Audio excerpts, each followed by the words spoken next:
Welcome. બેકી સંખ્યા માટે સ્વસ્તિકમાં સમાયેલા ચોરસની સંખ્યા. મિત્રો, આજે આપણે એક નવા ટોપિક પર અભ્યાસ કરવા જઈ રહ્યા છીએ. મિત્રો, તમને આશ્ચર્ય થશે કે સ્વસ્તિકમાં શું રહેલું છે, એનો ગણિત સાથે શું સંબંધ છે, સ્વસ્તિકનો ચોરસ સાથે શું સંબંધ છે. તો મિત્રો, અહીં આપણે સ્વસ્તિકનો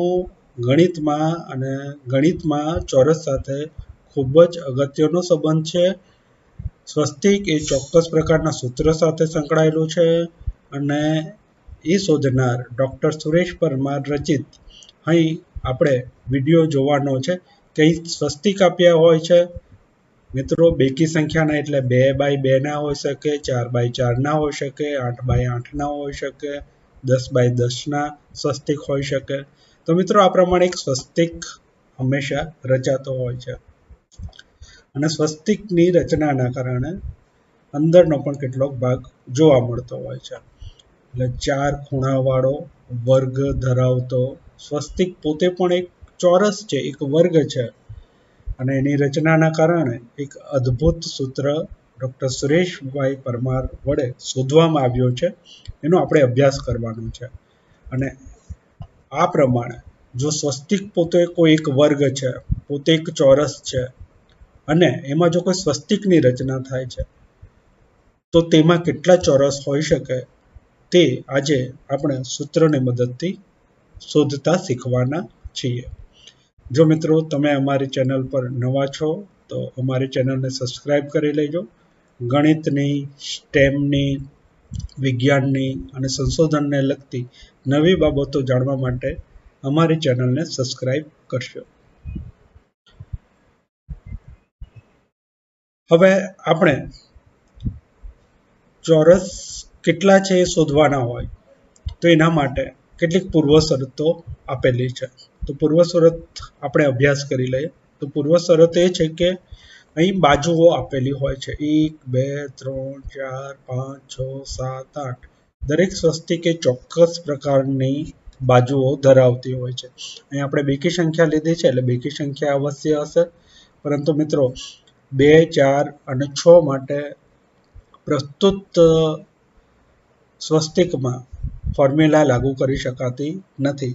એટલે અહીં 8 અથવા 8થી વધારે બાજુઓ ધરાવનાર સ્વસ્તિકના ચોરસ માટે તેમાં કેટલા ચોરસ હોઈ શકે એ આપણે શોધી શકીએ છીએ. તો પહેલી પૂર્વ શરત છે કે n એટલે કે બાજુઓની સંખ્યા 8 અથવા 8 કરતાં વધારે હોવી જોઈએ. બીજું,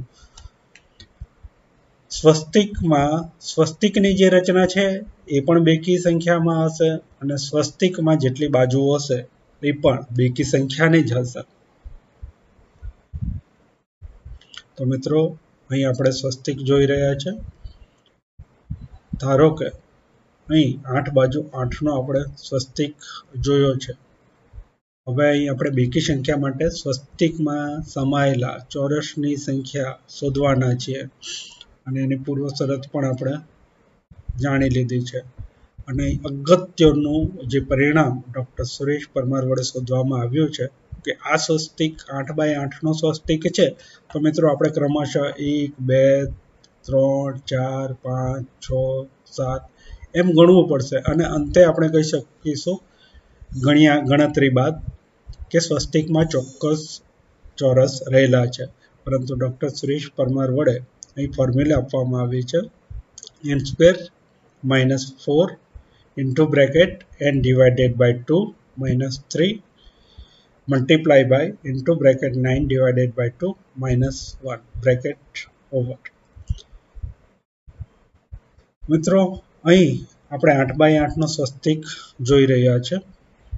તો અહીં બાજુઓ 8 કઈ છે તો આપણે જોઈ લીધી છે કે 8x8નો સ્વસ્તિક છે. હવે આપણે પ્રાયોગિક રીતે અને સૈદ્ધાંતિક રીતે ગણતરી કરતા શીખવાના છીએ અને આ સૂત્ર ડૉક્ટર સુરેશ પરમાર વડે શોધવામાં આવ્યું છે. આપણે પૂર્વ શરત અગાઉ જોઈ ગયા છે, એ ફરીથી અહીં આપવામાં આવેલ છે. હવે અહીં આપણે પ્રાયોગિક ધોરણે જોવાનું છે કે બેકી સંખ્યા માટે સ્વસ્તિકમાં સમાયેલા ચોરસની સંખ્યા કેટલી છે. આપણે ક્રમશઃ પ્રાયોગિક રીતે ગણીએ છીએ. તો આ પ્રમાણે ક્રમશઃ એક પછી એક ચોરસ ગણાઈ રહ્યા છે. ઇફેક્ટ આપી છે, એના કારણે ઝડપથી આપણે ગણી શકીએ. અથવા તો મિત્રો અહીં છેલ્લે ગણતરી કરતા તો આપણને 52 જેટલા ચોરસો પ્રાપ્ત થયા છે. બેકી સંખ્યા માટે સ્વસ્તિકમાં જો આ રીતે સમાયેલા ચોરસની સંખ્યાને આપણે ક્રમશઃ એક પછી એક ગણતા જઈશું, 1 2 3 4 5 6 7 8 9 10, તો ઘણો સમય લાગી શકે છે અને એ માટે કાળજી પણ ખૂબ જ જરૂર રહેલી છે. ધારો કે કોઈ ભૂલ રહી જાય, ક્ષતિ રહી જાય, તો ગણતરીની ભૂલ છેલ્લે અંતે ભૂલમાં પણ આવી શકે છે.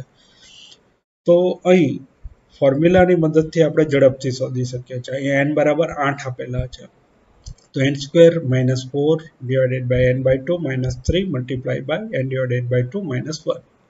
તો મિત્રો હવે સૂત્રમાં આપણે 8ની કિંમત મૂકી દીધી છે, તો આપણને કંઈક આ રીતના પ્રાપ્ત થાય છે કે 64 ઓછા 4 કૌંસમાં 4 ઓછા 3 ગુણ્યા 4 ઓછા 1, એટલે આપણને ક્યાંક આવું પરિણામ પ્રાપ્ત થાય છે 64 ઓછા 4 1 ગુણ્યા 3, એટલે કે 64 ઓછા 4 કૌંસમાં 3, અને 64 ઓછા 12 કરતા મિત્રો આપણને 52 મળે છે. તો તમે આ પરિણામ સરખાવી શકો છો કે 52 ઇઝ ઇક્વલ ટુ 52. તો ખૂબ જ અગત્યનું પરિણામ છે કે સ્વસ્તિક એ ધર્મને લગતું ખાસ ચિહ્ન છે અને ચિહ્ન પણ ગણિત સાથે સંકળાયેલું છે. જો મિત્રો તમને આ વિડીયો પસંદ આવ્યો હોય તો લાઈક કરજો. આ વિડીયોમાં હજુ પણ તમે ગણતરી ગણીને કેટલા જવાબો પ્રાપ્ત થાય છે સૂત્રની મદદથી તે અમને કોમેન્ટ કરજો. વિડીયો તમને ગમ્યો હોય તો શેર કરજો, અને જો તમે અમારી ચેનલને સબસ્ક્રાઈબ નથી કરી તો હા, અત્યારે જ અમારી ચેનલને સબસ્ક્રાઈબ કરશો.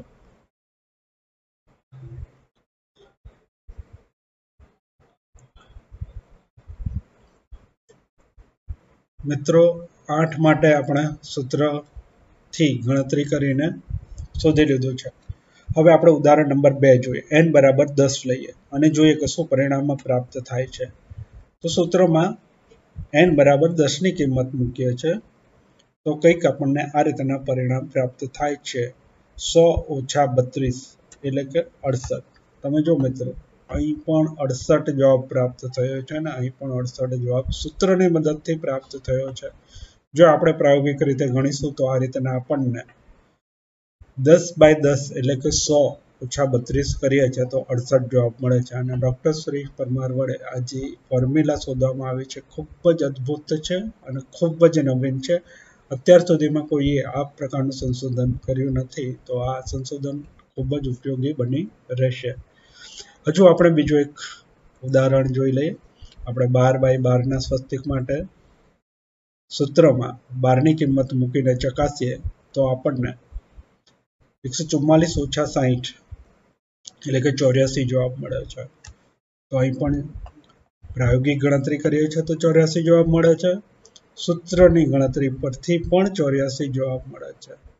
તો સૂત્ર અહીં સાચું સાર્થક થાય છે. હજુ આપણે વધુ એક ઉદાહરણ જોઈએ કે 14/14નો સ્વસ્તિક હોય તો આપણને શું જવાબ મળે છે. તો 14ની કિંમત આપણે સૂત્રમાં મૂકીએ છીએ, તો તમે જો બહુ ખૂબ જ અદ્ભુત અહીં પરિણામ પ્રાપ્ત થઈ રહ્યા છે મિત્રો કે 196 ઓછા 96, એટલે કે 14નો વર્ગ કરીશું તો 196 માંથી આપણે 96 બાદ કરીએ છીએ. તો મિત્રો સૂત્ર પરથી અને પ્રાયોગિક રીતે 100 અને 100 એટલે 14 પણ આ રીતના ખૂબ જ એક અદ્ભુત સંખ્યા પ્રાપ્ત થાય છે.